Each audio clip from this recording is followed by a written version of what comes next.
बरहेश्वर बाहुबली सज्जाय अंतर्गत महापुरुष एवं महासतियों के जीवन चरित्र, उसके अंदर हमने आज तक कितने महापुरुषों के जीवन प्रसंग सुने? 16 हो गया। आज 17वें नंबर पे कौन आएंगे?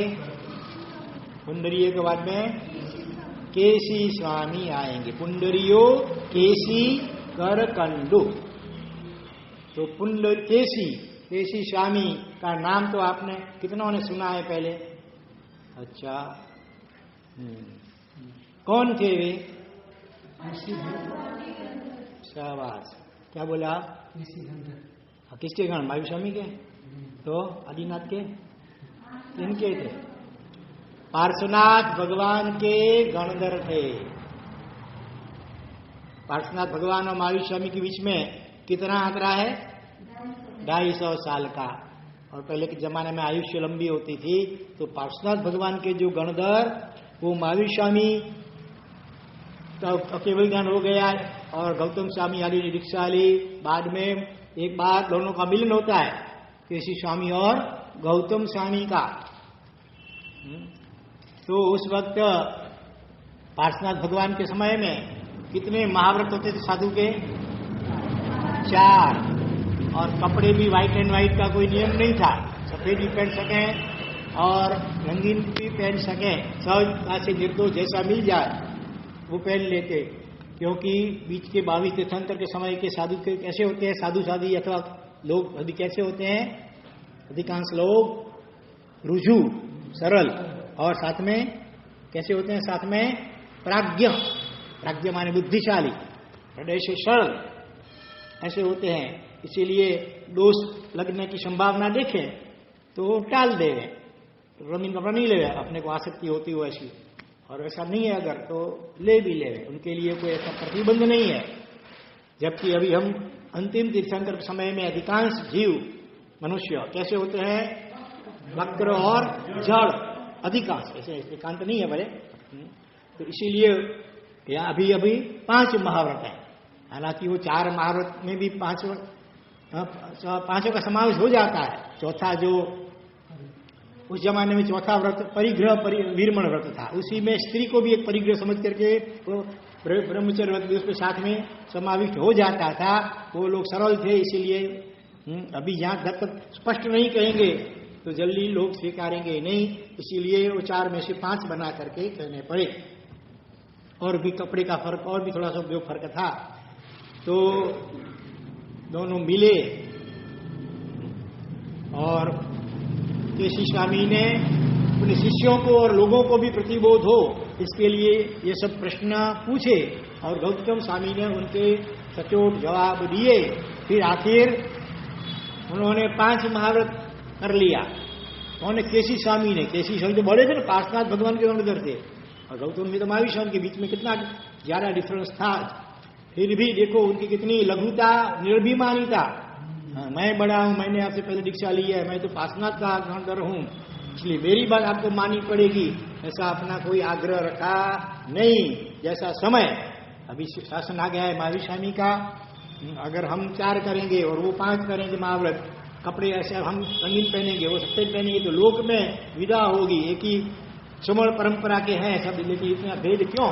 वो न हो, लोगों का बुद्धि भेद न हो, इसलिए सोचो उन्होंने कितनी महानता दिखलाई है। उनमें से हमें कितनी प्रेरणा लेनी चाहिए। आज छोटी छोटी बातों में हम मतभेद करके अलग अलग बंटते जाते हैं आपस में, प्रशासन को कितना नुकसान होता है। तो ऐसे प्रसंगों में से हमें सचमुच में प्रेरणा लेनी चाहिए। हमारे गुरुदेव ने तो आचार्य पदवी मिली और पहले प्रवचन उद्घोषणा की थी कि अभी सभी आचार्य साथ में बैठ करके चर्चा विचार विनिमय करके शास्त्रानुसारी और अभी किसी एक समाचारी के मत पे आते हों, तो ऐसा निर्णय अगर होता हो कि पूरे जिन शास्त्र में अभी एक ही आचार्य और एक ही हम समाचारी, तो मैं अपने गज की कोई समाचारी का आग्रह नहीं रखूंगा और मेरी आचार्य पदवी का भी त्याग करने के लिए मैं तैयार हूंगा, ऐसी उद्घोषणा की थी। इसमें से हमें को बहुत बहुत शिक्षा लेनी है। जब तक भले मानव एकता नहीं हो पाती है, कम से कम एक संपिता तो होनी ही चाहिए, एक संपिता। दूसरे को दोष मत देखें किसी का, सभी के गुण देखें और गुणों की अनुमोदना करें और दोषों के प्रति मध्यस्थ भाव रखें, अथवा अगर अपने में शक्ति है तो एकांत में उनके साथ बातचीत औचित्य पूर्वक कर सकते हैं। लेकिन जाहिर में अखबार वगैरह में विरुद्ध में छापना, इससे तो शासन की बड़ी अवहेलना होती है, बड़ा पाप लगता है।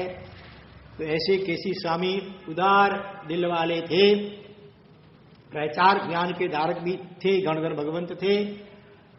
और उस जमाने में श्वेतांबी नगरी, उसमें एक राजा राज्य करता था। कौन सा राजा? जो सूर्यादेव बना। केसी स्वामी ने किसको प्रतिबोधित किया? कौन से राजा को केसी स्वामी गंगर भगवंत ने प्रतिबोध लिया है? वो सुना है? नहीं सुना है? सुना तो होगा, अभी याद आ जाएगा। एकदम वो नास्तिक था। जिस राजा ने परदेशी ने प्रदेशी, मूल शब्द है प्रदेशी, इसका अपभ्रंश फिर परदेशी कर, परदेश वाले, विदेश वाले, ऐसे नहीं, प्रदेशी राजा। प्रदेश और परदेश में फर्क है बहुत। आत्मा के प्रदेश है और परदेश माने विदेश, ऐसा हो गया। तो प्रदेशी राजा अत्यंत नास्तिक शिरोमणि था, एक नंबर का। इतना ही नहीं, एकदम क्रूर हृदय वाला था। धर्म का के प्रति इनको देव गुरु धर्म के प्रति समझो उसको नफरत जैसी थी। उसने अपने राज्य में ऐसी उद्घोषणा करवाई थी कि कोई भी साधु संत, भले कोई जैन साधु भी हो या कोई भी सन्यासी वगैरह, मेरे राज्य में प्रवेश नहीं कर पाएंगे, लोगों को उपदेश नहीं दे सकेंगे। मुझे कोई ये सब धर्म वर्म गतिंग नहीं चाहिए। भूल से भी कोई आ जाए साधु संत तो उनका अपमान करके निकलवा देते थे। ऐसे नास्तिक शिरोमणि, क्रूर हृदय वाले, अत्यंत पापिष्ट, कई व्यसनों के सेवने वाले, ऐसे वो प्रदेशी राजा थे। और उनका जो, उनकी रानी का नाम क्या था? श्वेतांबी नगरी, प्रदेशी राजा, जिसने आगे चल करके अपने पति का खून भी कर दिया विष पिला करके। अभी इधर अटकता है। सूर्यकांता, अभी याद आया। उसको कोई सूर्यकांता बोल देते हैं, सूर्यकांता नहीं, सूर्यकांता। और उनका बेटे का नाम था सूर्यकांत, बेटे का। ठीक, बेटे का तो इधर इसमें बहुत कुछ है नहीं। तो और उनका जो एक सारथी था, रथ चलाने वाला सारथी नहीं, मंत्री था, वो जैन धर्मी था, देवगुरु का भक्त था। उसको बड़ा दुख लगता था कि मेरा राजा ऐसा नास्तिक है और किसी साधु सन्यासियों को, संतों को नगर में आने भी राज्य में नहीं देता है, तो बड़ी दुख की बात है। राजा कहीं दुर्गति में जाएगा पाप करके। तो मुझे, मेरा कर्तव्य है, मंत्री हूं, मंत्री होने के नाते मेरा कर्तव्य है कि किसी प्रकार से राजा को सही रास्ते पर लाना। इसलिए वो सदा चिंतित रहता था। एक बार ऐसा हुआ, वो चित्र जो मंत्री था, वो किसी कार्य के कारण, पास की दूसरी एक नगरी थी जिसका नाम था श्रावस्ती। पहली वो श्वेतांबी नगरी जिसमें वो राजा राज करता है, प्रदेशी, और ये नगरी है श्रावस्ती। श्रावस्ती नगरी में किसी का राज कार्य से आया था, और योगानुयोग केसी स्वामी गणधर भगवंत भी वहीं पर विराजमान थे। वास्तविक सच्चे श्रावक श्राविका को क्या करना चाहिए? किसी भी गांव नगर में जाएं, तो पहले ये पूछताछ करनी चाहिए। एक तो मंदिर कहाँ है, कितने हैं, मंदिर में दर्शन करने जाना, अपने रिश्तेदारों के पास बाद में जाने का, पहले भगवान के पास मंदिर में जाने का, दर्शन वंदन चैतन्य आदि करने का, बाद में क्या पूछने का, उपास्य में कोई है, साधु साधु भगवान विराजमान है, अगर हो तो वहां जाकर के दर्शन वंदन मांगलिक श्रवण वगैरह करना चाहिए। बाद में अपने सांसारिक कार्य, हमेशा देव, गुरु और धर्म हमारे जीवन में प्रथम स्थान पर होने चाहिए। ताकि अधिकांश तो अपन उनको लास्ट रखते हैं, देव गुरु धर्म को लास्ट।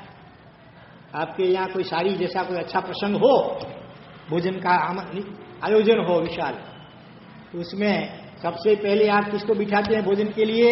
जो वीवीआईपी, वेरी वेरी इंपॉर्टेंट मेहमान जो हो आपके एकदम नजदीक के रिश्ता, उनको बहुमान पूर्वक पहले बिठा करके जिमाते हैं। फिर दूसरी पंक्ति में बी ग्रेड वाले, फिर सी ग्रेड, एकदम लास्ट में किसको? जो कर्मचारी होते हैं, नौकर चाकर वगैरह, उनको सबसे लास्ट में भोजन करवाते हैं। अब कोई उल्टा करे तो कर्मचारी को पहले खिला दे और वीवीआईपी मेहमान को लास्ट में रखे, तो क्या होगा? अपमान लगेगा ना। दूसरी बार कोई आएंगे मेहमान, आपके वहां नहीं आएंगे। तो जैसे जहां उचित हो वैसा व्यवहार करना चाहिए। औचित्य का पालन बहुत महत्व की बात है। देखो, टोपी या पगड़ी क्या सिर पे अच्छी लगती है, उसको पांव में लगाओ तो कितनी भी अच्छी, कोई मारवाड़ी फेंटा हो टोपी, उसको पांव में कोई पहने, और बूट कितने भी अच्छे हों, एकदम नए बाटा के, उसको भी सिर के रख करके बाजार निकलो तो बाजार में से, फैशन का जमाना है ना, ये फैशन करो ये जैसी, तो कैसा लगेगा? कोई नहीं करेगा।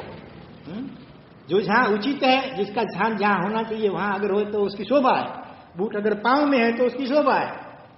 तो पगड़ी टोपी सिर पे होनी चाहिए। शीर्षासन कर दो उल्टा तो ठीक नहीं लगता है। तो हमारे जीवन में भी देव गुरु धर्म प्रथम स्थान पे होने चाहिए।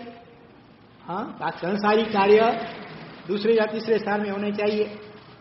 देखो, आज ये कमीज पहने हैं गोविंद जी भाई, हाँ, वो नीचे वाला जो बटन है उसको अगर पहले इधर लगावे, पहले छिद्र में, और ऊपर वाला बटन है जो उसको नीचे तीसरे में लगावे, तो कैसा लगेगा? हाँ, कैसी फैशन हो जाएगी ना, डिजाइन हो जाएगी। लेकिन वो ऐसा है विचित्र, तब शीर्षासन भी हो गई तो फैशन है। हाँ, फटे हुए कपड़े जानबूझकर पहनते हैं, यहाँ फटे हुए सब। तो उचित व्यवहार अच्छा लगता है हमेशा। तो चित्र सारथी अपने गया था अपने सांसारिक प्रयोजन वश श्रावस्ती नगरी में, लेकिन पहले पूछताछ की, पहले मंदिर दर्शन किए हो, फिर बाद में गुरु महाराज की पूछताछ की तो पता चला कि केसी स्वामी गणधर आचार्य भगवंत विराजमान है। गए, दर्शन वंदन किया, मांगलिक अथवा देशना सुनी, और बाद में उनको विनंती की। क्या विनंती की? आप विनंती करते हैं ना, बात पानी नो लाभ दे जो जी। लेकिन आप दूसरे गांव में गए हो और वहां कोई साधु साधु आचार्य भगवंत आदि मिल जाए तो क्या विनती करनी चाहिए? कृपा करके पास में ही हमारा गांव है, हमारे गांव में तो भी पावन कीजिए। ऐसी विनती तो करते होंगे कभी कभी। तो चित्र सारथी ने देखा ऐसे इतने ज्ञानी आचार्य भगवंत है, गणधर भगवंत है, वो अगर हमारे नगर में आ जाए और हमारे राजा को प्रतिबोध दे तो उनका पूरा जीवन परिवर्तन हो जाए, तो फिर तो राजा यथा राजा तथा प्रजा, राजा नास्तिक और ऐसा होगा पापी, तो प्रजा भी वैसी होगी। इसलिए उन्होंने चित्र सारथी ने, चित्र मंत्री ने आचार्य भगवंत देशी स्वामी आचार्य भगवंत को विनती की, कृपा करके हमारे नगर में पधारिए। तो पहले तो आचार्य भगवंत ने क्या कहा होगा कि हम कैसे आ सकते हैं वहां? हमने तो सुना है कि वहां आपका जो राजा है किसी साधु संतों को बिल्कुल नगर में राज्य में प्रवेश कर उसकी मनाही फरमाई है, और कोई जाते हैं तो उसका अपमान करके वो खदेड़ देता है। तो चित्र सारथी ने कहा, भगवंत आपने जो सुना है वो थोड़ा ठीक भी है, लेकिन उसके लिए मैं कुछ प्रबंध करूंगा, और भले राजा ऐसा है लेकिन हमारे नगर में दूसरे जो कितने ऐसे धर्म श्रद्धालु जो हैं जो साधु संतों को बहुत आदर देते हैं, इसीलिए आपकी सारी व्यवस्था की जिम्मेदारी मैं लेता हूं। फिर गुजरी पानी की ठहरने की सब हो जाएगी व्यवस्था, और कृपा करके आप आकर के हमारे राजा को प्रतिबोध दें ताकि पूरे राज्य को लाभ हो। तो ज्ञान बल से सब भविष्य तो जानते थे, वो देख करके कहा कि ठीक है, वर्तमान जो क्या कहते हैं साधु भगवान, हाँ आएंगे ऐसे बोलेंगे, तो नहीं आएंगे ऐसा भी नहीं। आप भूसी की विनती करते हैं, हम क्या बोलते हैं, वर्तमान जोग और चात्मिक क्षेत्र स्पर्श ना।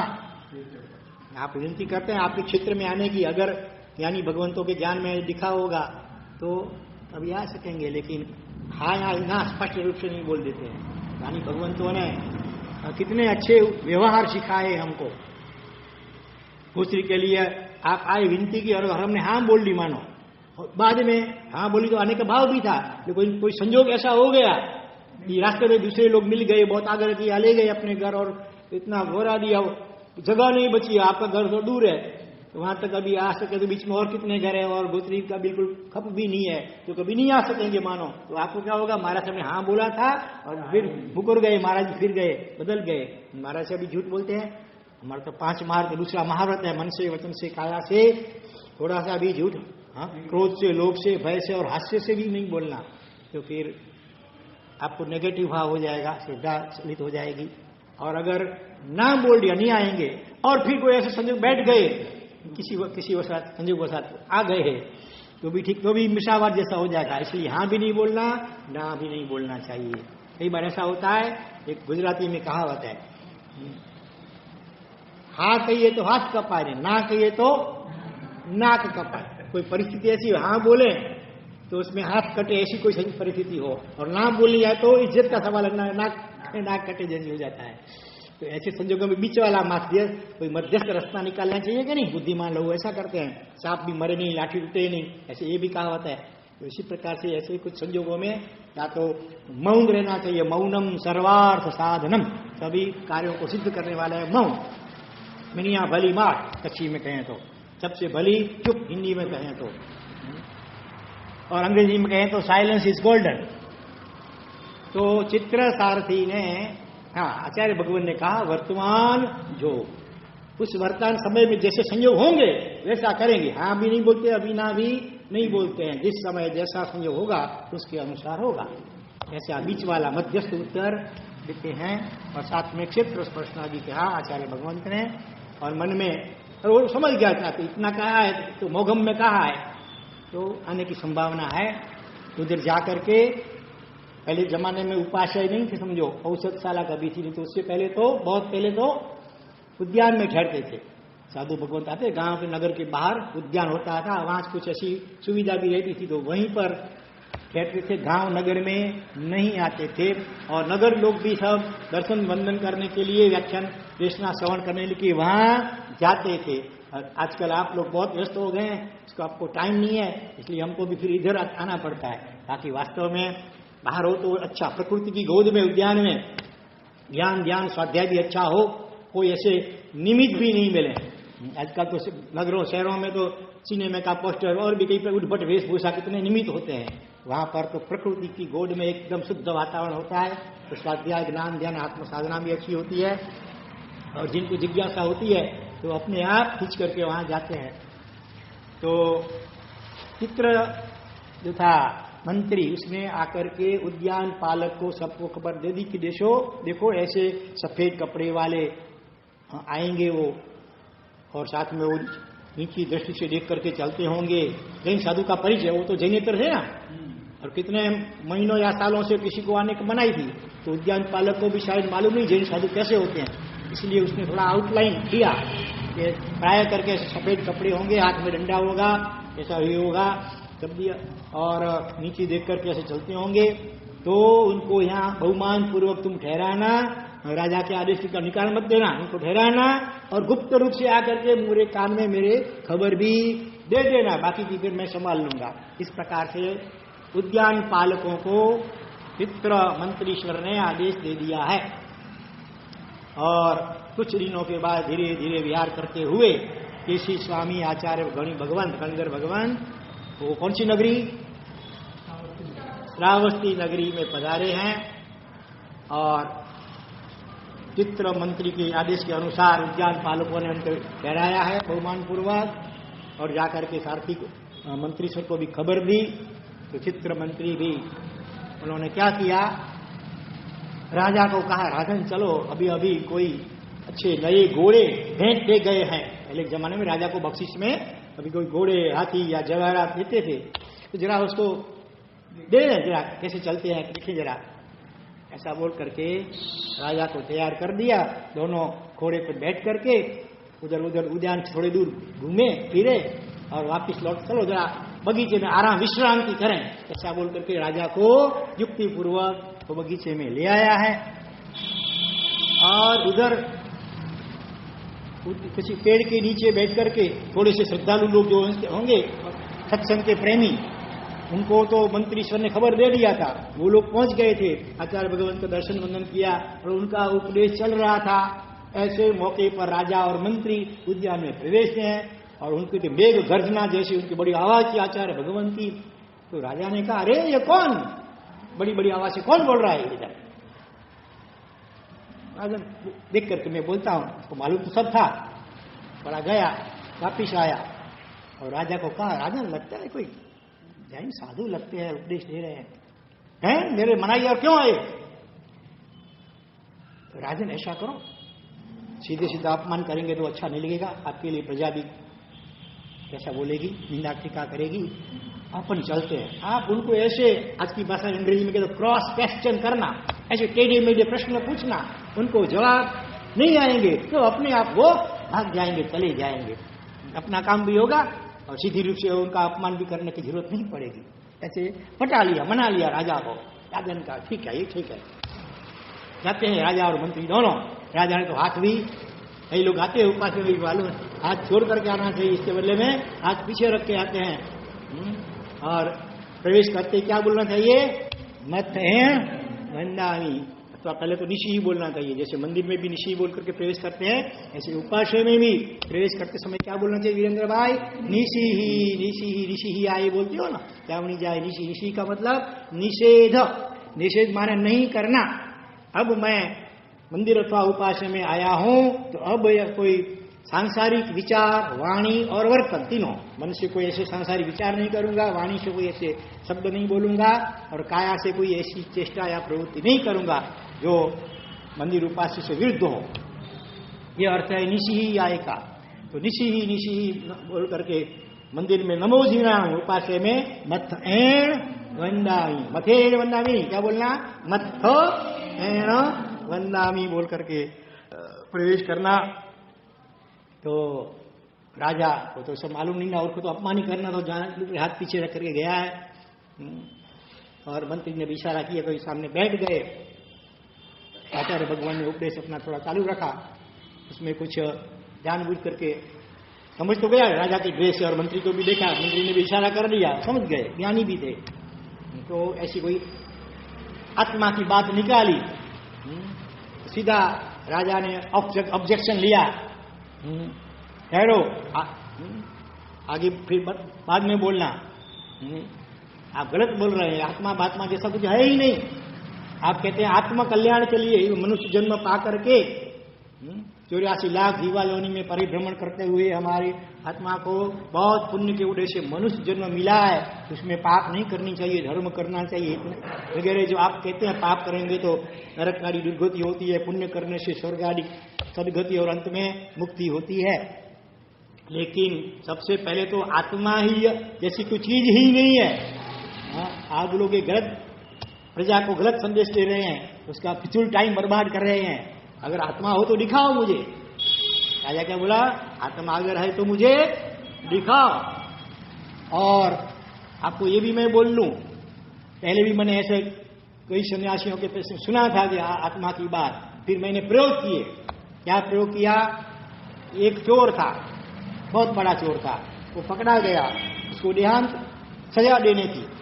तो उसके लिए मैंने क्या किया, एक बड़ी मिट्टी की समझो कुंभी अथवा कोठी थी, उसके अंदर उसको प्रवेश करवा दिया, ऊपर से एकदम पैक कर दिया पूरी को, कहीं से भी हवा जा नहीं सके।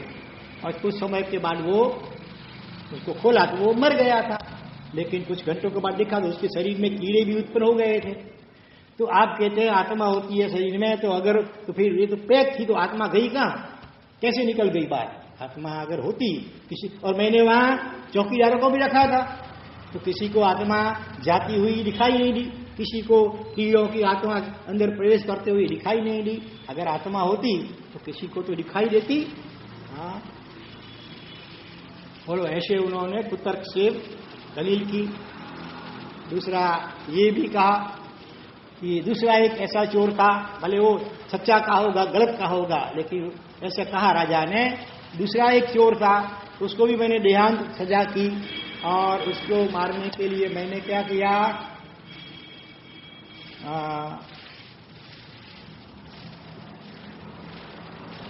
ऐसे ही किसी प्रकार से उसको मरवा दिया। हाँ, उसका पहले वजन किया था और फिर उसको मरवा दिया, फिर वजन किया, तो वजन तो उतना ही हुआ। अगर आत्मा होती शरीर में और शरीर में से निकल गई आत्मा, तो वजन में फर्क तो आना चाहिए ना। जिंदा आदमी और मरने के बाद तुरंत करते हैं वजन, तो वजन में कोई फर्क पड़ा नहीं। इसीलिए मैं कहता हूं कि आत्मा जैसी कोई चीज है नहीं। आप फिजूल की ये बातें कर रहे हैं और लोगों को भ्रमित कर रहे हैं। जब आचार्य भगवंत ने शांत चित्त से कहा कि राजन देखो, आत्मा जो है बहुत सूक्ष्म है, अरूपी है, तो इन आंखों से दिखाई दे ऐसी चीज नहीं है। फिर भी आत्मा होती है। भले दुनिया में कई ऐसी चीजें होती हैं जो आंख से दिखती नहीं है, फिर भी हम सभी मानते हैं कि नहीं मानते हैं? जैसे हवा है, पवन है, दिखता नहीं है, फिर भी आस्तिक हो या नास्तिक, पढ़ा लिखा हो या अनपढ़, सभी हवा को मानते ही है। तो ये नियम ठीक नहीं है कि दिखाई, जो चीज हो दिखाई दे तो ही माने, नहीं तो नहीं माने। ये बात ठीक नहीं है। ऐसे तो सोचे तो आपके पितामह के पितामह को आपने देखा है? दादा के दादा को देखा है? किसी ने नहीं देखा होगा। दादा को देखा होगा, दादा के दादा को, फिर भी मानते कि नहीं मानते हैं? हाँ, आप कहते हैं कि अगर देखा है तो दिखेगा, उसको मानेंगे। दादा के दादा को दिखते नहीं है, फिर भी आप तो मानते हैं कि नहीं?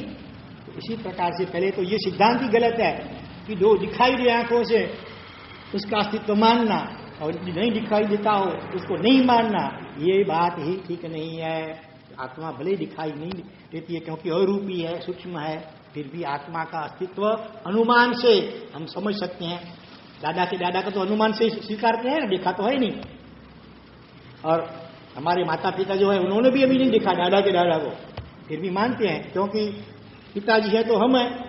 और पिताजी कहां से आए होंगे? आकाश से तो वाचे नहीं है, वो भी उनके पिता होंगे, माने हमारे दादा। ऐसे इस प्रकार से 7 पीढ़ी कितनी पीढ़ी को भी हम देखते नहीं है, फिर भी मानते हैं। उसी प्रकार से आत्मा को भी अनुमान से स्वीकार सकते हैं कि जैसे वो गाड़ी जाती है, ठीक से टर्न लेती है, तो उसमें कोई ड्राइवर अभी दिखता नहीं है यहां से, फिर भी आप मानते हैं कि नहीं मानते हैं? पर्वत के ऊपर धुआं देखते हैं या किसी घर में, तो क्या अनुमान करते हैं कि वहां अग्नि होनी चाहिए, अग्नि के बिना धुआं होगा नहीं, अनुमान करते हैं। उसी प्रकार से प्रत्यक्ष प्रमाण है और साथ में अनुमान प्रमाण से भी आत्मा को सिद्ध कर सकते हैं। ये शरीर तो एकदम जड़ है, फिर भी चलता फिरता है, खाता पीता है, और अचानक फिर सब अटक जाता है, तो क्या हुआ? वो आत्मा निकल जाती है।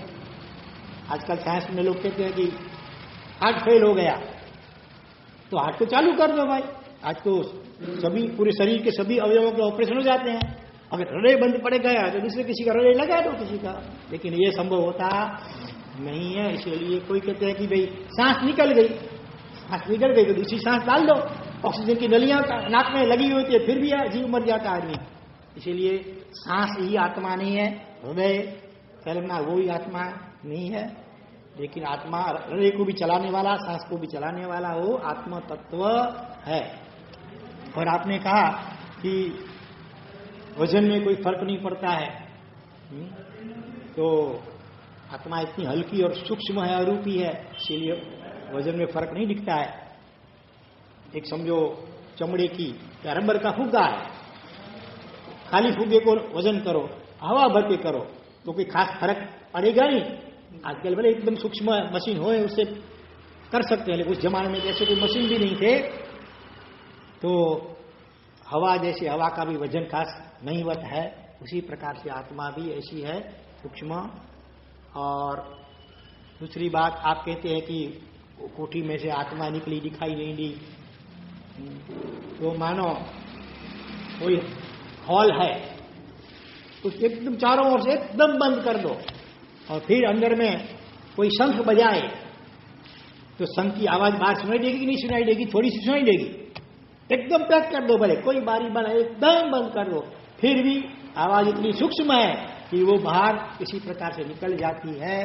तो आत्मा तो उससे भी कई गुनी सूक्ष्म है, इसीलिए आत्मा निकल गई तो दिखाई, तो अरूपी ऐसे दिखाई नहीं देती है।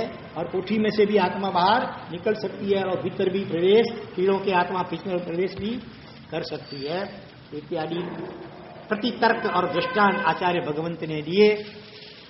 फिर वो राजा और भी आगे दलील करता है, आप कहते हैं धर्म करेंगे तो स्वर्ग में जाएंगे, पाप करेंगे तो नरक में जाएंगे, ये सारी बातें भी कपोल कल्पित हैं।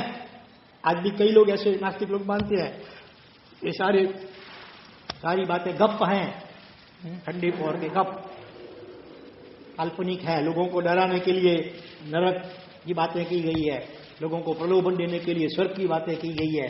बाकी तो यह लोग मीठा तो परलोक किसने मीठा। अथवा कोई क्या कहते हैं, मुंबई में धारावी की झोंपड़पट्टी में रहते हैं बेचारे गरीब एकदम, जैसे बस वो झोंपड़पट्टी समझो नरक है और उसमें रहने वाले जो भिखारी जैसे लोग हैं गरीब, वो नरकी है। और मुंबई में वाल्केश्वर जैसे डॉलर एरिया में रहते हैं बड़ी बड़ी बिल्डिंगों में, वो सब वो देवलोक है। हाँ, और उसमें एयर कंडीशन में रहने वाले जो हैं सेठ सेठानी, वो सब देव देवी इंद्र इंद्राणियां हैं। बाकी परलोक में स्वर्ग नरक जैसा कुछ है नहीं है। तो उसके जवाब में आचार्य भगवंत ने कहा कि देखो, हाँ, स्वर्ग में तो इतने सुख होते हैं, तो आयुष भी लंबी होती है। वो अवधि ज्ञान से कोई अपना अगला जन्म देख के और सोचे कि मैं अपने परिवार जनों को, हाँ, राजा ने ये तर्क दिया, प्रश्न किया था कि मेरी माता, मेरी माँ की माँ बहुत धर्म थी, मेरी दादी माँ बहुत धर्म करती थी, तो मैंने उनको अंत में कहा था कि माताजी आप अगर ये धर्म के प्रभाव से, ये साधु लोग कहते हैं स्वर्ग होता है, देवलोक होता है, तो अगर देवलोक में जाएं तो कृपा करके मुझे खबर देने के लिए जरूर आना, दर्शन देने के लिए, तो मैं भी समझूं कि नहीं सच में ये बातें सही हैं, तो मैं भी धर्म करूं। लेकिन मेरी दादी को तो गए कितने साल बीत चुके हैं, हाँ, अभी तक मेरी दादी माँ वापिस आई नहीं है, सपने में भी दर्शन देने के लिए नहीं आती है। इसलिए मैं कहता हूं कि ये देवलोक वगैरह की बातें कपोल कल्पित है। तब आचार्य भगवंत ने कहा कि हे राजन, मानो कि आप स्नान करके वस्त्र अलंकारों से एकदम सज्ज होकर के राजसभा में आने के लिए तैयार हो गए हैं। इतने में कोई एक चांडाल एकदम, हाँ, वह खाटकी जैसा कोई, वो अगर आपको आए विनती करे कि कृपा करके मेरी झोंपड़ी को पावन कीजिए, झोंपड़ी में पगला कीजिए, तो आप जाएंगे राजन चांडाल की झोंपड़ी में? हरगिज नहीं जाऊंगा, छी छी छी, ऐसे गंदगी में कौन जाए, मैं नहीं जाऊंगा। तो राजन बस यही बात वहां पर है, देवलोक में इतना दिव्य वातावरण होता है, इतना सुगंधमय वातावरण होता है, दुर्गंधता और गंदगी का तो नामो निशान वहां नहीं होता है। उनके लिए अपना ये धरती जो है ना, मनुष्य लोग, ये समझो इस प्रकार का है, चांडालवास जैसा है। यहाँ कितने प्रकार की गंदगियों की दुर्गंध, 500 से 700 योजन जितनी आकाश में ऊंचे उसके पुद्गल उछल जाते हैं, कितने भी गटर, कितने मुर्दे मरे हुए, कितने प्राणियों के ऐसे मरे हुए सब वो सब सड़े हुए, इतने प्रकार की दुर्गंध ऊपर जाती है। तो ये तो हरिजनवास चंडालवास जैसा हो गया देवों के लिए स्वर्ग की अपेक्षा से। ऐसे स्वर्ग का दिव्य वातावरण छोड़ करके वो यहाँ कैसे आएंगे। और दूसरी बात ये भी है कि वहां कभी कभी के आप भी मन को बहलाने के लिए नृत्य वगैरह देखते होंगे, कोई नाटक वगैरह देखते होंगे, उसमें कितना समय कहाँ पसार हो जाता है पता ही नहीं चलता है ना। कोई नाटक, कोई ऐसे सीरियल हो अथवा क्रिकेट की कोई मैच चलती हो आज की भाषा में कहें तो, और जो क्रिकेट प्रेमी जो युवान होते हैं घंटों तक लगा करके टीवी के सामने बैठे रहते हैं। खाना पीना भी भूल जाता है, आराम भी हराम कर देते हैं। तो उससे तो कई गुने आकर्षक नाटक और नृत्य वहां होते हैं। एक नाटक या नृत्य इतना आकर्षक होता है कि अपने यहाँ के 1000 साल बीत जाए उनको लगता है अभी एक पल का जितना समय बीता होगा। सुख में कितना भी समय बीतता है तो हमको पता ही नहीं चलता है, और बहुत दुख आता है तो एक एक सेकंड बड़े बड़े युगों जैसी लगती है जैसे। तो वहां इतना सुख है, इसीलिए वो यहाँ मानो आने का सोचे भी ना कि चलो मैं जरा अपने पूर्व जन्म के कुटुंबीजनों को दर्शन देके आऊं, लेकिन उसमें तुरंत उसको अप्सराएं, देवियां वगैरह, उनके और भी सेवक देव वगैरह उनको एकदम घेर लेते हैं। और अप्सरा वगैरह कहती है स्वामीनाथ एक हमारा नृत्य देख करके जाओ। उसका मान रखने के लिए, एक नृत्य देखने के लिए अगर वो विलम्ब करेगा तो यहाँ तो कितनी पीढ़ियां बदल जाएंगी। इसीलिए ऐसी स्थिति में वो यहाँ नहीं आए। इसका मतलब ये नहीं है कि स्वर्ग देवलोक नहीं है। फिर राजा ने नरक की बात कही, कि मेरे पितामह एकदम नास्तिक थे, मुझसे भी ज्यादा वो नास्तिक थे। वो कितने व्यसनों का और पापों का सेवन करने थे, तो आपके मुताबिक तो वो पाप करने वाले नरक में होने जाने चाहिए। तो मैंने उनसे भी वचन लिया था अंत समय में कि दादाजी आप अगर इतने पाप करते हैं और वे साधु संत कहते हैं बहुत पाप करें तो नरक में जाना पड़ता है, वहां बहुत दुख होते हैं, और अगर मानो ऐसा कुछ हो जाए तो आप कृपा करके मुझे खबर देने के लिए एक बार जरूर आना, ताकि मैं फिर पाप करना बंद कर दूं तो मुझे नरक में जाना न पड़े। लेकिन मेरे दादा को भी शांत हुए कितने साल बीत चुके हैं, अभी तक वो आए नहीं है। इसीलिए मैं कहता हूं कि नरक बरक की बातें भी शायद कपोल कल्पित है, अम्बग हैं, बोले लोगों को घबराने के लिए ऐसी बातें की गई है। उसके प्रत्युत्तर में भी केसी स्वामी गणधर भगवान उन्होंने ऐसा प्रति दृष्टांत देते हुए कहा कि राजन, मानो कि कोई व्यक्ति आपकी पट्ट रानी के साथ दुर्व्यवहार करे, और आपको पता चले, आप एकदम गुस्से में आकर के उसको ध्यान अभी के अभी फांसी लगा दो, ऐसा ऑर्डर दे दिया है। और उस वक्त अगर वो आदमी आपको रिक्वेस्ट या विनंती करे कि कृपा करके मुझे थोड़ा समय दीजिए ताकि मैं अपने घर पे जाकर के अपने परिवारजनों को बोल के आऊं कि देखो मैंने ऐसी गलती या अपराध की, इसलिए मुझे ये देहांत दंड मिल रहा है, इसलिए भविष्य में आप कोई ऐसी गलती मत करना, ऐसे मेरे पुत्र वगैरह को मैं सलाह देके आऊं, तो क्या आप उसको छुट्टी देंगे? अरे नहीं, इसकी बातों में मैं नहीं आऊंगा, मैं तो तुरंत उसको मरवा दूंगा। तो राजन, नरक में भी ऐसी स्थिति होती है, वहां 15 प्रकार के परमाधामी राक्षसी जो देव होते हैं, बड़े क्रूर होते हैं। वो निरंतर वो नारकी जीवों को अनेक प्रकार से त्रास देते हैं, मारते पीटते काटते वगैरह हैं। क्षण भर के लिए भी उनको स्वतंत्रता नहीं दी जाती है कि वो नरक में से निकल करके यहाँ खबर देने के लिए आ सकें। दूसरी बात ये भी है, वो नरक की वहां भूमि ऐसी है जिससे गुरुत्वाकर्षण होता है ना, यहाँ पर भी ऊपर से कुछ भी फेंको तो नीचे ही गिरता है। तो इसी प्रकार से वो नरक की भूमि ऐसी होती है कि वहां से बिना आयुष्य समाप्त हुए अगर किसी को निकालने की कोशिश की जाए तो वो भूमि का इतना खिंचाव होता है कि उसकी पीड़ा अनेक गुनी बढ़ जाती है। जैसे कि लक्ष्मण जी का जीव, वो वासुदेव थे, और हर एक वासुदेव होते हैं, 9 वासुदेव, वो नरक में जाना पड़ता है क्योंकि वो इस प्रकार का नियाणा बांध करके आए हुए होते हैं। तो एक बार ऐसे हुआ, सीता जी का जीव, वो अभी कहाँ है, कौन से देवलोक में? 12वें देवलोक के क्या है, वो इंद्र है, अच्युत इंद्र। तो उन्होंने अपने अवधिक ज्ञान से देखा कि अगले जन्म के मेरे डियर जी अभी नरक में है, चौथी नरक में है, तो चलो मैं अपनी इंद्र और दैवी शक्ति से उनको दुख नरक में से बाहर निकालूं। तो अपनी दैवी शक्ति से खड़े तो खड़े नरक में, और उनको उठाने की कोशिश भी की। देवता में कितनी ताकत होती है, पूरे ये मेरू पर्वत को ऐसे पकड़ करके जम्बूद्वीप जो उसको ऐसे छाता बना सके, इतनी शक्ति सामान्य देवता में होती है। तो इंद्र, और वो भी 12वें देवों का इंद्र, उसमें तो कितनी शक्ति होगी। फिर भी लक्ष्मण जी को जैसे वहां से उठाने की कोशिश की तो वहां का गुरुत्वाकर्षण इतना प्रबल हुआ कि वो लक्ष्मण जी जोर जोर से चिल्लाने लगे, बोलने लगे, छोड़ दो मुझे, मेहरबानी करके यही छोड़ दो। जैसे मुझे उठाते है तो मुझे बहुत पीड़ा और तकलीफ होती है, इसलिए मेहरबानी करके मुझे यहीं छोड़ दो, मेरे हाल पर मुझे उठाओ मत। कैसी स्थिति होती है वहां पर नरक के अंदर। वहां आत्महत्या करके भी छूट नहीं सकते हैं।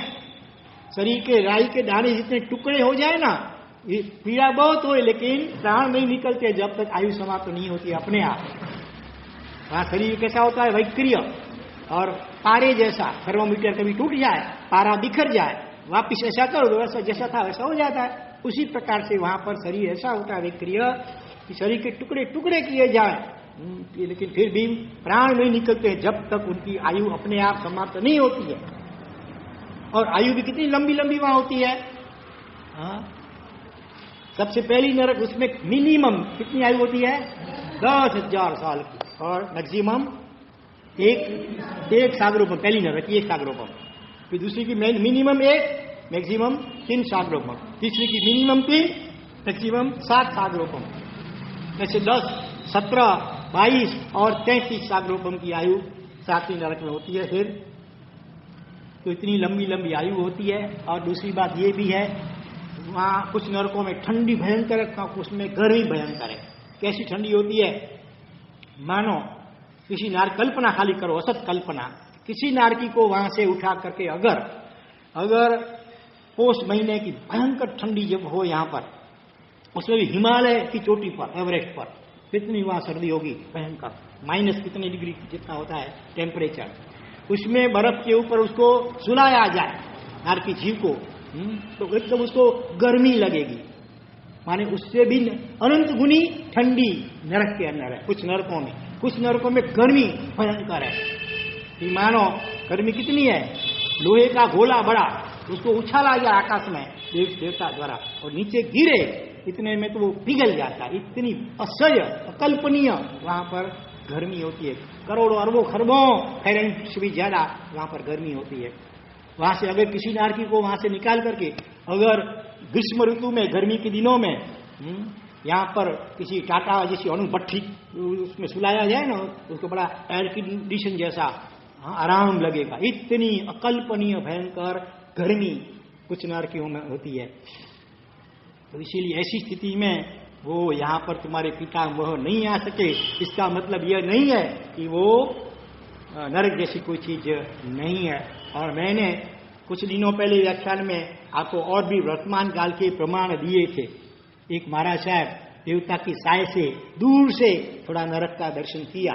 कौन से महाराज बोलो, याद है? किसी को याद है? थोड़ा थोड़ा हाँ, प्रन्यास, जिनकी प्रेरणा से पालिता नामी तलहटी के पास में जम्बूद्वीप की योजना का आयोजन किया गया। वो महाराज साहब कौन? प्रन्यास अभय सागर, सैनी अभय सागर जी महाराज साहब। वो 6 साल की बच्ची उम्र में अपने पिताजी के साथ दीक्षा लिए थे। बहुत अच्छे विद्वान और ऊंचे तगड़े साधक थे। रात को 11 से 2 बजे तक 3 घंटे लगातार नौकार मंत्र का जप और ध्यान करते थे हर रोज। देवता की भी सहाय थी और देवता को विनती की मुझे नरक का दर्शन करना है। देवता ने बहुत मनाई की, पहले तो कोई इतना भयंकर आप देख नहीं पाएंगे, लेकिन उन्होंने आग्रह चालू रखा तो आखिर ले गए। लेकिन बहुत दूर से थोड़ी सी झलक दिखाई और इतनी चीखें चिल्लाहट वो सुना उन्होंने, आगे देख नहीं पाए। 1 महीना तक तो वो गोचरी नहीं कर पाए, ऐसा वो भयंकर दृश्य और वो आवाजें थी। तो ये सब बातें कोई कपोल कल्पित हम्बग नहीं है, वास्तविक हैं। उन्होंने देवता की सहाय से स्वर्ग का भी दर्शन किया और साथ साथ में किसका, महावीर क्षेत्र और भगवान के समोषण के भी दर्शन अभय सागर जी महाराज ने देवता की सहाय से किए हुए थे। इसलिए शास्त्र में जो भी ये बातें आती है, यानी भगवंतों को कोई कारण नहीं था झूठ बोलने का, उनको तो महाव्रत होता है, पंच महाव्रत में झूठ नहीं बोलने का सूक्ष्म भी। तो कोई स्वार्थ नहीं था, कोई अज्ञानता नहीं थी, कोई दूसरा कारण नहीं था झूठ बोलने का। उन्होंने जो ज्ञान में देखा वो हमारे एकांत हित के लिए ही बताया है। तो हमें उन सभी बातों को श्रद्धापूर्वक स्वीकारना चाहिए और ऐसा जीवन जीना चाहिए ताकि नरक आदि दुर्गति में जाना न पड़े, बल्कि अल्प भवमयी हमेशा के लिए मुक्तिगामी हम बन जाए। ऐसी साधना करने के लिए हमें यह मनुष्य जन्म और जिन शासन मिला है। तो ये सारी बातें चर्चा केसी स्वामी और परदेशी राजा के बीच में हुई है। फिर राजा थोड़ा पिघला भी, ये सब बातें सुनी ना तो धीरे धीरे राजा का को भी लगा कि बातें तो ठीक लगती है आचार्य भगवंत की। लेकिन फिर एक मन में ऐसा हुआ कि भगवंत आपकी बातें तो सारी सही है, लेकिन मैं अभी कुल क्रम से मेरा नास्तिकपना चला आ रहा है, इसको कैसे मैं छोड़ूं। कुल परंपरा से हम धर्म को मानते ही नहीं है। आजकल भी जो कम्युनिस्ट लोग होते हैं रशिया वगैरह में, तो वो धर्म वर्म जैसा कुछ मानते ही नहीं है, तो उसको कैसे छोड़ूं। उसके लिए भी आचार्य भगवत ने ऐसा ही उदाहरण कोई दिया, आखिर उसको तसल्ली करवा दी। तो फिर राजा प्रतिबोधित हुआ। आगे चल करके उन्होंने श्रावक के बार व्रत स्वीकार लिया सम्यक सहित आचार्य भगवत के पास, और इतना कम्य सुरा सो धम्य सुरा बन गया और तप में लग गया, संसार के विषयों से परांगमुख हो गया और आत्म साधना में लग गया। पर्व तिथि आती है तो उपवास करता है, औषध करता है, कालोत्सव का ध्यान वगैरह करता है। यह सब देख करके उनकी जो रानी थी, क्या नाम था रानी का? सूर्यकांता। वो तो संसार पक्की संसार रसिक और भोग रसिक थी। उसको ये अच्छा नहीं लगा मेरा पति धर्म करे और संसार भोगों से विरक्त हो जाए, वो उसको ठीक नहीं लगा। और जब तक वो राजा अपना पति विद्यमान है तब तक दूसरे के साथ कुछ कर नहीं पाती है। इसलिए आखिर क्या किया उसने, जब एक दिन पर्व दिन थे पर और राजा ने उपवास और औषध किया था, दूसरे दिन सुबह पारने के समय में रानी ने क्या किया, भोजन में जहर मिला दिया, विष मिश्रित भोजन अपने पति राजा प्रदेशी को खिला दिया। उसकी असर होने लगी, राजा ऐसे बेहोश जैसे होने लगे। तो और भी उसने स्त्री चरित्र क्या किया, जैसे अपने को बहुत दुख लगाओ, आघात लगाओ, हाँ ऐसी दिखाओ कि अपने बाल बिखेर दिए, जोर से रोने लगी। पड़ोसी भी आ गई आवाज सुन करके, तो उसके ऊपर अपने बाल से उनका सिर ढक देती है मुंह, और धीरे से क्या करती है अपना अंगूठा उसके गले की दबा देती है। और उसको कहीं कभी ऐसा भी होता है जहर पूरा असर नहीं किया है, तो तात्कालिक उपचार किए जाए तो कभी विष मुक्त भी हो सकता है। तो ऐसा भी नो, इसलिए जहर तो दिया, ऊपर से गला दबा करके उसको मार दिया। और देखा एकदम नाटक किया जैसे सती शिरोमणि न हो, जोर जोर से रोने लगी, चिल्लाने लगी, पड़ोसियों ने सांत्वना दी। ऐसी वो प्रदेशी रानी थी वो। लेकिन उस समय भी देखो राजा, उनकी धर्म परिणति ऐसी थी, केवल शरीर से धर्म तप त्याग करता था ऐसा नहीं, भीतर से उसकी समझ, सत्संग के कारण उनकी समझ इतनी विकसित हो गई थी कि ऐसी स्थिति में भी अपनी रानी के प्रति उसको जरा भी द्वेष उत्पन्न नहीं हुआ। अगर द्वेष उत्पन्न हुआ होता तो फिर राजा की दुर्गति हो सकती थी।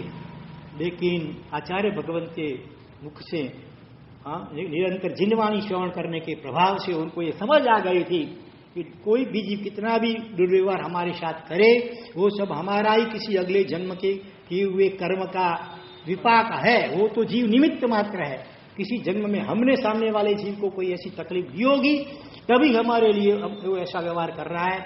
इसीलिए अभी वापस हम उसके प्रति ऐसा कुछ बदले की भावना करेंगे तो क्या होगा, दूसरे नए दुष्कर्म रिचार्ज होते जाएंगे और विष चक्र चलता रहेगा, दुर्गतियों की परंपरा चलती रहेगी। इसीलिए ये रानी तो निमित्त मात्र है, मेरे ही खुद कई कर्म ऐसे हैं, ऐसा पॉजिटिव सोच करके राजा ने समता रखी।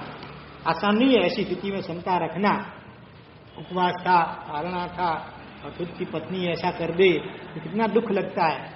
फिर भी ये धर्म का चिंत्य प्रभाव है, सच्चे ज्ञान का, समझ का यह चिंत्य प्रभाव है कि ऐसी विषम परिस्थिति में भी राजा के जीव ने सही पॉजिटिव थिंकिंग किया, समता रखी और सभी जीवों के साथ समापना कर ली। अपने जीवन में जो भी पाप किए उनके पश्चाताप किया और नवकार मंत्र का स्मरण करते हुए राजा के प्राण चले गए। और राजा का जीव कहाँ उत्पन्न हुआ, पहले वैमानिक देवलोक में, यंत्र नहीं, भवनपति नहीं, ज्योतिषी नहीं, वैमानिक पहले देवलोक में देव उत्पन्न हुआ। उसका नाम क्या पड़ा, सूर्याभ, सूर्याभ नाम का एक सूर्य जैसी जिनकी आभा माने तेज, अत्यंत तेजस्वी कांतिमान, वो देव बना। और देव बनने के बाद उसने अपने अवधि ज्ञान का उपयोग लिया, पूर्व जन्म सब देखा। हाँ, अगर कोई मिथ्या दृष्टि ये होता तो बदला लेने के लिए आता और रानी को मारता, कुछ करता, लेकिन ऐसा कुछ नहीं किया, सीधा आया। भगवान महावीर स्वामी उस वक्त आमल कल्पा नगरी में के बाहर समोक्षण हुआ था भगवान का। वहां देव आता है, देशना सुन करके भगवान को वंदन भी किया और भगवान को विनंती की कि भगवंत मेरी भावना है, गौतम आदि आप मुनि वर्ग सब हैं, तो मैं उनको कुछ भक्ति नृत्य दिखाना, नाटक दिखाना चाहता हूं। भगवान क्या कहेंगे, बोलो हाँ या ना कहेंगे। साधु भगवंत हैं तो उनको नाटक नृत्य की जरूर देखने की, वो आचार्य भी ऐसे है, इसलिए हाँ भी नहीं कह सकते हैं। और सामने उसकी भावना भक्ति से वो कह रहा है, तो इसको ना कहेंगे तो उसको भक्ति भाव को धक्का लगेगा। ऐसे समय में मौनम सर्वात साधन, भगवान चुप रहे, मौन रहे। हमें भी ये सीखना है, जीवन में कई ऐसे प्रसंग आते हैं, तब मौनम सर्वात साधनम। और भगवान के मौन को सम्मति समझ करके उसने एकदम बड़े भक्ति भाव से सब नाटक वगैरह दिखाया और आखिर फिर वंदना करके वो देवता चला गया। तब गौतम स्वामी ने भगवान महावीर को पूछा, भगवान ये इतना तेजस्वी ये देव कौन था जिसने इस प्रकार से भक्ति की? तब भगवान ने प्रदेशी राजा और केशी गण की बात उनको आखिर सुनाई। तो ऐसे केशी गणी आचार्य भगवान थे, गणधर भगवान के, पासनाथ भगवान के। तो ऐसा क्रूर राजा था, उसको भी इतना धर्मनिष्ठ बना दिया। आज भी कैसे ऐसे, आज के जमाने में भी ऐसे बड़े बड़े अच्छे प्रवचनकार महात्मा हैं, जैसे रत्न सुंदर सूर्य आचार्य भगवान, जैसे चंद्रशेखर जी महाराज वगैरह, और भी कई कई ऐसे महात्माएं हैं जिनके प्रवचन के जैसे, जिनके शिविरों से सुनकर प्रवचन सुनकर के हजारों युवक युवतियों का जीवन परिवर्तन हो गया है, बिल्कुल आमूल चूल परिवर्तन हो गया है। कईयों ने दीक्षा अंगीकार कर ली, कईयों ने भव आलोचना लेकर के अपने जीवन का शुद्धिकरण कर लिया, और श्रावक के सभी आचारों का चुस्तता से पालन करने वाले युवान ऐसे हजारों संख्या में आज भी हैं। तो जिनवाणी का और सत्संग का अचिंत्य प्रभाव है। इसीलिए हमें भी हमेशा जब भी मौका मिले कभी भी जिनवाणी श्रवण को, सत्संग को गंवाना नहीं चाहिए। नियमित रूप से, जैसे शरीर को हम 3 टाइम कम से कम भोजन पोषण करते हैं, इसी प्रकार से आत्मा का भोजन है सत्संग और स्वाध्याय और जिनवाणी का श्रवण। तो उसके बड़े रुचि पूर्वक हमेशा हमें जिनवाणी श्रवण का लाभ लेते रहना चाहिए। तो ऐसे केसी गणी आचार्य पुंडलियो केसी कर पंडु, रोज प्रातः काल में बरेश्वर बाहुबली की सज्जाए हम जब बोलते हैं, तो ऐसे ऐसे कितने विशिष्ट 100 जितने महापुरुष एवं महासतियों के नाम स्मरण होता है। और साथ में अगर इनके ये दृष्टांत सुने होंगे, भले संपूर्ण याद नहीं रहे, कुछ भी याद रहे, तो भी उस वक्त में भाव आता है। नहीं तो टैप की तरह बोल जाते हैं लेकिन भाव नहीं उत्पन्न होते हैं। अगर उनके जीवन प्रसंग सुने होंगे तो क्या होगा कि उनका नाम लेते ही उनके गुण वो अपना नजर सामने आएंगे, हृदय में अत्यंत अहोभाव उत्पन्न होगा। तो इससे उनके गुण हमारे जीवन में भी धीरे धीरे आएंगे। तो इस प्रकार से आज हमने केशी गणी आचार्य भगवान उनका दृष्टांत सुना। कल किसका हो? केसरी पुंडरियो केसी करकंडू, करकंडू नाम के प्रत्येक बुद्ध, टोटल 4 प्रत्येक बुद्ध हुए हैं। प्रत्येक बुद्ध किसे कहते हैं वो भी हम कल देखेंगे। और करकंडू नाम के प्रत्येक बुद्ध राजा, राजर्षि, उनका दृष्टांत कल सुनेंगे। आज अभी तीसरा विभाग से डाले लेते प्रश्नोत्तरी का, और वो प्रश्नोत्तरी भी हमारी पिछले कई दिनों से आत्मा के संबंधी ही प्रश्नोत्तरी चल रही है। और आज का तो ये दृष्टांत भी था, वो आत्मा के अनुरूप ही था। तो आत्मा क्या नहीं है, आत्मा में क्या क्या है? आत्मा में रूप रस गंध स्पर्श नहीं है, वो पुद्गल में जड़ पदार्थ में होते हैं। आत्मा अरूपी हो, अनामी है, अदृश्य है, लेकिन आत्मा अनुभव गम्य है। और आत्मा के गुण हैं अनंत केवल ज्ञान, अनंत केवल दर्शन, अनंत आनंद, सहज आनंद और अनंत शक्ति। ये मुख्य 4 गुण जिसको अनंत चतुष्टयी कहते हैं। और भी आत्मा के तो अनंत गुण कहे जाते हैं। कुछ गुण ऐसे वाणी से वर्णन नहीं किए जा सकते हैं, भीतर में अनुभव होगा तब समझ सकेंगे। ऐसे अनंत गुणों का पिंड, वो आत्मद्रव्य हम सभी हैं। जैसे भगवान की आत्मा, बिल्कुल हमारी आत्मा भी ऐसी ही है मूल स्वरूप में। अगर कर्म सार जब हट जाएंगे सारे, तो हमारा केवल ज्ञान आदि अनंत गुण प्रकट हो सकेंगे। तो भले संपूर्ण रूप से आत्मा का अनुभव इस काल में अभी हमें नहीं हो सकता है, लेकिन आंशिक रूप में भी अगर आत्मा का अनुभव कर ले तो भी हमारा जीवन पूरा सार्थक हो सकता है। ये चारित्र दीक्षा भी तब सार्थक होती है कि जब आत्मा का अनुभव करें अथवा उस दिशा में इसका उपयोग करें, तो ही संयम भी सार्थक हो सकता है। नहीं तो भूतकाल में कई बार हमने चारित्र भी लिया, अपने श्रावकपना वगैरह भी लिया और अच्छी तरह पालन किया, व्यवहार से उनके जो भी आचार, जो नियम व्रत वगैरह अच्छी तरह पालन किए, उससे पुण्य बंधा, स्वर्ग मिला, लेकिन मोक्ष हुआ नहीं है। वो तभी होगा जब हम आत्मा को पहचानेंगे, अनुभव करेंगे।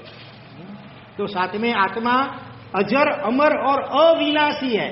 आत्मा शाश्वत है, नित्य है। किसी ने इसको, भगवान ने किसी ने बनाया नहीं है, और आत्मा का कभी नाश भी होता नहीं है। नाश तो ये शरीर, मृत्यु तो ये शरीर और आत्मा का वियोग, उसको हम मृत्यु के रूप में पहचानते हैं। बाकी आत्मा तो अजर, अमर और अविनाशी, शाश्वत है, नित्य है, ध्रुव है। और आत्मा की अविनाशिता को हमने जाति स्मरण ज्ञान के कुछ किस्सों द्वारा भी समझने की कोशिश की थी। कौन से वो प्रोफेसर जयपुर यूनिवर्सिटी में, हाँ, प्रोफेसर बैनर्जी, आपको बराबर याद रहेगा वही, जिसने कितने किस्से पूर्व जन्म के इकट्ठे 500 किए थे। अभी आज एक दूसरा प्रमाण भी हम सोचते हैं आत्मा के लिए, आत्मा की नित्यता के समझने के लिए। आजकल पास्ट लाइफ रिग्रेशन थेरापी शब्द आपने सुने होंगे अंग्रेजी में। पास्ट लाइफ माने भूतकाल का अपना जीवन, पुराना जीवन, past life. Regression therapy, regression माने उसकी ओर मुड़ना, अपने पिछले जन्म को देखना, ऐसी थेरापी विकसित हुई है।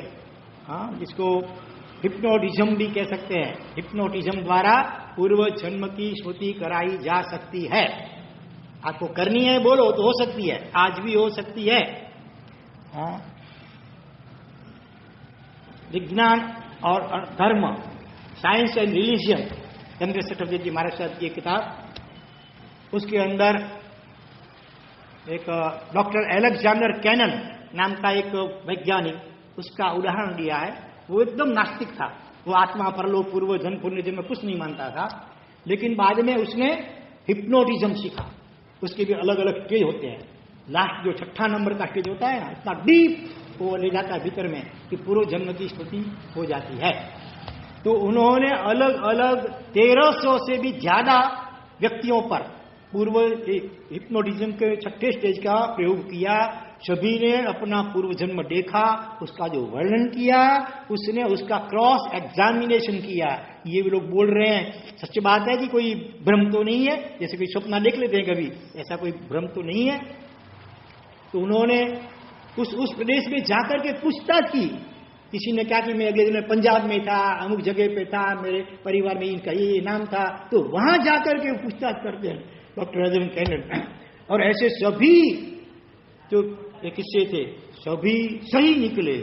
बाद में उन्होंने किताब लिखी अंग्रेजी में, का नाम है the power within, the power within.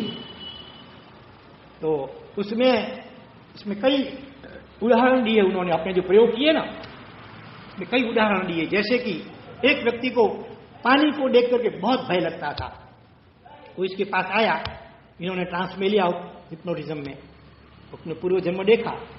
उसने कहा पूर्व जन्म में जैसे वर्तमान में वो अनुभव कर रहा हो ना पूर्व जन्म का, इस प्रकार से कई बार वो वर्णन करता है कि मैं अभी अमुक देश में हूं, अमुक मैं गुलाम हूं। रोम देश में वो गुलाम के रूप में था।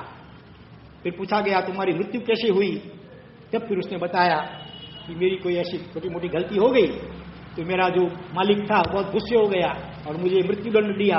उसके लिए मुझे गहरे पानी के कुएं में डुबो करके मरवाया। तो पानी को में डूबते समय जो पानी को देख करके भय के संस्कार व्याप्त हो गए। वो संस्कार इतने गाढ़ सबकॉन्शियस माइंड में बैठ गए थे। इस जन्म में थोड़ा सा भी कहीं पानी का कुछ डबरा देखे या थोड़ा तालाब जैसा, उसको एकदम वो भय लगता था। दूसरा एक उदाहरण दिया उन्होंने, दूसरे एक व्यक्ति को लिफ्ट में से नीचे उतरना हो तो भय लगता है, या मकान के किसी सीढ़ी से नीचे उतरना हो वो एकदम भय लगता है। तो उसके ऊपर प्रयोग किया गया। उसने बताया अगले जन्म में वो एक रंग काम करने वाला था, किसी बड़ी बिल्डिंग के ऊपर कलर कर रहा था, सीढ़ी से ऊपर पांव फिसला, नीचे गिरा, इतनी चोट लगी, मर गया। लेकिन ऊपर से नीचे गिरते समय जो भय के कंपन अंदर में उत्पन्न हुए, उसके गहरे संस्कार अभी भी सबकॉन्शियस माइंड में पड़े थे, तो इस कारण से उसको लिफ्ट में उतरना और सीढ़ी से उतरना तो एकदम भय लगता था। तीसरा एक प्रयोग किया बता, इसमें एक लेडी कोई बाई स्त्री थी औरत, और उसने अपना पूर्व जन्म बताया, मैं अभी शुक्र के ऊपर हूं, शुक्र ग्रह। शास्त्र में कहा है, जैन शास्त्रों में कि ज्योतिष, सूर्य, चंद्र, ग्रह, नक्षत्र, तारे, ये सब देव विमान है। इसी में जो देव रहते हैं उसको ज्योतिषी देव कहे जाते हैं। वो उनका शरीर इतना सूक्ष्म होता है ना, भले आज कोई चांद के ऊपर, मंगल के ऊपर जाएंगे तो वहां पर कुछ ऐसे मिलेगा नहीं, लेकिन वो उनकी दुनिया आंखें अलग होती है, सूक्ष्म होती है, अभी अपनी फूल आंखों से देख नहीं सकते हैं। यहाँ पर भी टीवी के कितने दृश्य हैं कि नहीं, अभी यहाँ पर भी है, दुनिया भर के कितनी टीवी चैनलों के सभी दृश्य यहाँ है कि नहीं है, लेकिन इतने सूक्ष्म रूप में है कि हमें दिखाई नहीं देते हैं। अगर टीवी रखो और अलग अलग चैनल बदलते जाओ, सब दृश्य आएंगे। उसी प्रकार से वैज्ञानिक भले जाएंगे, वो तो मिट्टी दिखेगी, कुछ नहीं है, लेकिन वो अदृश्य जगत है, सूक्ष्म जगत। तो शुक्र के ग्रह का जो उसने वर्णन किया, हमारा तो बहुत बहुत लंबी लंबी आयु होती है, हमको अपनी तरह रोज खाना नहीं पड़ता है। शास्त्रकारों ने कहा है कि जितने सागरोपम की आयु होती है, इतने हजारों साल बाद एक बार भूख लगती है। समझो 10 सागरोपम की आयु है तो 10,000 साल के बाद एक बार भूख लगती है। उस वक्त उनको खाना नहीं पड़ता है, डकार आ जाती है, तृप्ति हो जाती है, शरीर में वैक्रिय परमाणु अपने आप प्रविष्ट हो जाते हैं वातावरण में से और तृप्ति हो जाती है। फिर उनकी सांस भी बड़ी लंबी होती है, एक पखवाड़िए में एक सांस लेते हैं, इतनी उनकी सांस धीमी चलती है, इसलिए आयु लंबी होती है बहुत। और हमारी मृत्यु आपकी तरह ये रोगों के कारण होती ही नहीं है, उनका आयु समाप्त होता है तो शरीर के परमाणु बिखर जाते हैं, उसको गाड़ना भी नहीं पड़ता है, जलाना भी नहीं पड़ता है। ऐसी कितनी बातें लोग की जो शास्त्रों में कही है, उस भाई ने ये हिप्नोटिज्म के प्रयोग दरमियान सब बताई। ऐसे ऐसे उदाहरण उस किताब में लेकर के उसने कहा कि कोई चाहे इस बातों को सही माने या न माने, लेकिन मैं अपने जात ऐसे प्रयोगों के अनुभव के आधार से दुनिया को छाती ठोक करके कहना चाहता हूं कि शरीर की मृत्यु होने के साथ सब कुछ यही समाप्त नहीं हो जाता है। कोई ऐसा अदृश्य तत्व शरीर में जरूर है अभी कि जो आगे जाता है, और इस जन्म में अच्छे या बुरे जैसे कर्म किए होंगे उसके संस्कार साथ में चलते हैं। इस प्रकार से दूसरा शरीर मिलता है और वो संस्कार आगे आगे चलते जाते हैं।